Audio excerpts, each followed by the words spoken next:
திண்டுக்கல் மாவட்டம் நிலக்கோட்டை தொகுதியை சேர்ந்த ஒரு ஊராட்சி மன்ற தலைவர், அவருடைய குடும்பமே காங்கிரஸ் கட்சியில நீண்ட நாட்களாக இருந்திருக்காங்க. அவர்கள் இப்போ நாம் தமிழர் கட்சியில் இணைந்ததாக நமக்கு ஒரு தகவல் வந்திருக்கு. இந்த மாதிரி பல்வேறு பகுதிகளில் இருக்கக்கூடிய கவுன்சிலர்கள், ஊராட்சி பொறுப்பாளர்கள் அப்படின்ட்டு பலரும் நாம் தமிழர் கட்சியில் இணைவதாகவும் அங்கங்கே சொல்லப்படுது. இந்த மாதிரியான இந்த ஒரு நிகழ்வும் இங்க இருக்கக்கூடிய மெயின் ஸ்ட்ரீம் மீடியாக்கள்ல வராதது மிகப்பெரிய ஒரு கேள்வியை தான் எழுப்புது. அந்த அளவுக்கு நாம் தமிழர் கட்சியின் வளர்ச்சி அப்படிங்கிறது இவர்களுக்கு எந்த அளவு ஒரு அச்சத்தையும் பயத்தையும் ஏற்படுத்துது அப்படிங்கறத நம்மளால கண்கூடாகவே பார்க்க முடியுது. நாம் தமிழர் கட்சியிலிருந்து ஒருவர் இணைந்தா அதை பல நாட்களுக்கு தலைப்புச் செய்திகளாக மாற்றக்கூடிய ஊடகங்கள் நாம் தமிழர் கட்சியில் ஊராட்சி மன்ற தலைவரே சேருவதெல்லாம் காட்டாதது அப்படிங்கிறது நிச்சயமாகவே ஒரு கேடுகட்ட மொள்ளமாரித்தனமான அரசியல் சகுனி வேலைகள் அப்படிங்கறத நம்ம உணர முடியும். ஆனா இவை அனைத்தையுமே முறியடித்துதான் நாம் தமிழர் கட்சி ஒவ்வொரு தேர்தலுக்கு தேர்தல் வளர்ந்துட்டு இருக்காங்க. இங்க இவர்கள் திணிக்கக்கூடிய கருத்து திணிப்புகள், இவர்கள் போடக்கூடிய செய்திகள் அனைத்துமே பொய்யும் புரட்டும் தான் அப்படிங்கறத நம்ம ஒவ்வொரு முறையும் நிரூபிச்சுட்டு வர்றோம்.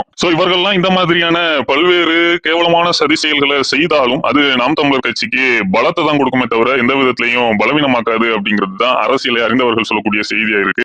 எலெக்ஷன்ல ஓட்டு போடும் அன்பர்களுக்கு ஒரு சிறு ஆலோசனை. ஆளுங்கட்சி சொந்தமா ஒரு எதிர்கட்சியை உருவாக்கும். இதற்கு பெயர் தான் பினாமி எதிர்கட்சி. யாரை வச்சு உருவாக்குவாங்க? இல்ல ஒரு நடிகரா இருக்கலாம், நடிகையா இருக்கலாம், ஃபேமஸா இருக்கிற ஒரு செலிபிரிட்டியை செலக்ட் பண்ணுவாங்க. ஆளுங்கட்சி மேல திருப்தி இல்லாதவங்க எல்லாம் புதுசா உருவாக்கப்பட்ட பினாமி எதிர்கட்சிக்கு ஓட்டு போட்டுருவாங்க. தன்னுடைய எதிரிகள் ஓட்டெல்லாம் தானே வாங்குறது. புரிஞ்சுங்களா? இதெல்லாம் அங்க போச்சுன்னு வச்சுக்கோங்களேன், எதிர்கட்சி ஸ்ட்ராங் ஆயிருங்க. அப்ப அதை பிரிச்சு எடுத்துட்டாவே முடிச்சதுங்க. இவங்க ஃபர்ஸ்ட்ல வந்துருவாங்க. ஒரு 10 எம்எல்ஏ இருந்தா இவர் ஜெயிச்சிருவாரு. சமமா இருக்கு. அப்ப என்ன பண்ணுவாங்கன்னா, பினாமி எதிர்கட்சி தானே இருக்கு, போன் பண்ணியாப்பா ஒரு 5 எம்எல்ஏ அனுப்புமாரு. அந்த பினாமி கட்சிகளை எப்படி கண்டுபிடிக்கிறதுனா, மீடியா சப்போர்ட் பண்ற எல்லாமே பினாமி கட்சி. ஒரே வார்த்தைங்க, எந்தெந்த கட்சியை பத்தி எல்லா டிவிலையும் பேசுறாங்களோ அது எல்லாமே பினாமி கட்சி. சேட்டலைட் டிவில நியூஸ் சேனல்ல இந்த கட்சியை சேர்ந்த அப்படின்னு ஒரு கட்சியோட பேரை சொல்லி அவங்க அந்த குறிப்பிட்ட நபர் பேர் சொல்லிட்டாவே பினாமி கட்சிங்க. பினாமி எதிர்கட்சி அப்படிங்கிற ஒரு கான்செப்ட் புரியாமல் எலெக்ஷன்ல ஓட்டு போடாதீங்க. அப்படி ஓட்டு போட்டீங்கன்னா உங்களை விட ஒரு முட்டாள் கிடையாது.